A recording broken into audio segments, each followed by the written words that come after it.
Полицајците гледаа насилниците влегуваа во собранието. Со нив и толпи народ на периоди беа пропуштани во зградата. Во исто време додека горе, во прес-центарот ги тепаа пратениците. Во фоајето непречено се движеа непознати луѓе, граѓани, демонстранти. Но меѓу нив и функционери, директори, градоначалници. Топ тема на ваша страна се обиде од видеоматеријалите и јавно објавените фотографии да лоцира кои се носители на јавни функции беа таму, но и да доби одговори која беше причината, дали чувствуваат било каква одговорност. Градоначалник на општина Аеродром Ивица Коневски. Председател на Комисијата за истражување на воздухопловни несреќи Сотир Костов. Шеф на протоколот во кабинетот на премиерот Билјана Костова. Директор на ЈП Водовод и канализација Александар Атанасов. Директор на Државниот архив Филип Петровски. Директор на Театар Комедија Јелена Жугич. Директор на онкологија Милан Ристевски. Син на екс-директорот на УБК Сашо Мијалков, Јорданчо Мијалков. Дел од нив помогнале на повредените, дел не сакаат или не можеа да коментираат, а дел пак велат дека го делат партискиот став на ВМРО ДПМН. Сепак со оние кои контактиравме велат дека биле таму како граѓани, не како функционери, поттикнати од обидот на мнозинството во собранието да изврши пуч. Силувањето на уставот, законите и деловникот, како што велат, ги натерало да ги поддржат граѓаните кои дошле да си одбранат земјата. Еден од оние со кои контактиравме е Сотир Костов.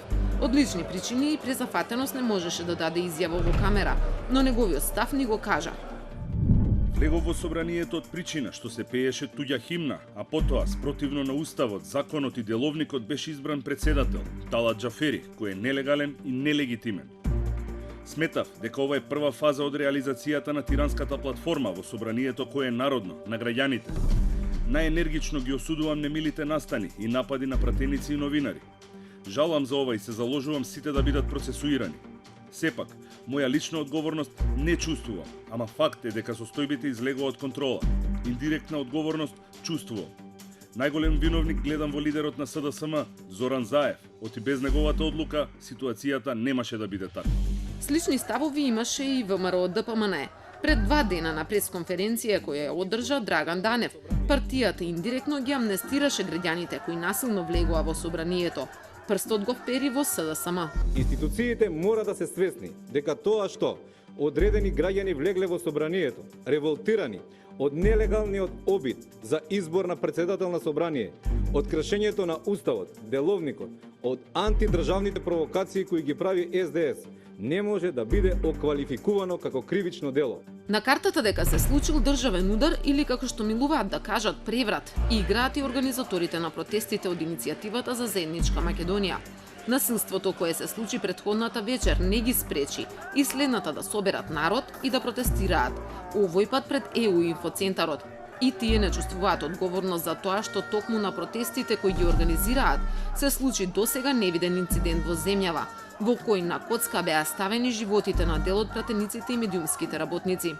Тоа вчера беше државен преврат.